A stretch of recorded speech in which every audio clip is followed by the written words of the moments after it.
செயல் நன்று, சிந்தித்து செயலாற்றுவதே நன்று. உனது மனதை உயர்ந்த லட்சியங்களாலும் சிந்தனைகளாலும் நிரப்பு.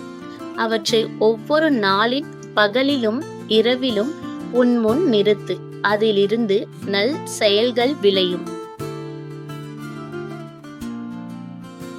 பிறரது பாராட்டுக்கும் பழிக்கும் செவிசாய்த்தால் மகத்தான காரியம் எதையும் செய்ய முடியாது. அடிமைகளின் குணமாகிய பொறாமையை முதலில் அழித்துவிடு. இரக்கமுள்ள இதயம், சிந்தனை ஆற்றல் படைத்த மூளை, வேலை செய்யக்கூடிய கைகள் ஆகிய இந்த மூன்றும் நமக்கு தேவை. தூய்மை, பொறுமை, விடாமுயற்சி இவை மூன்றும் வெற்றிக்கு இன்றியமையாதவையாகும். அத்துடன் இவை அனைத்துக்கும் மேலாக அன்பு இருந்தாக வேண்டும்.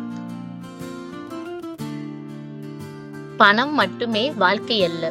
அதையும் தாண்டி மனிதன் அடைய வேண்டிய அனுபவங்கள் பல உள்ளன. மன நிம்மதி, அன்பு, தவம், தியானம் முதலிய குணங்கள் எல்லாம் பணத்தால் வருபவை அல்ல. மனிதன் ஒவ்வொரு தோல்வியின் மூலமே புத்திசாலியாக மாறுகிறான். எனவே எந்த சமயத்திலும் நீ எழுந்திரு, விழித்திரு. இலக்கை அடையும் வரை உன் நம்பிக்கையை இழக்காமல் முன்னேறு.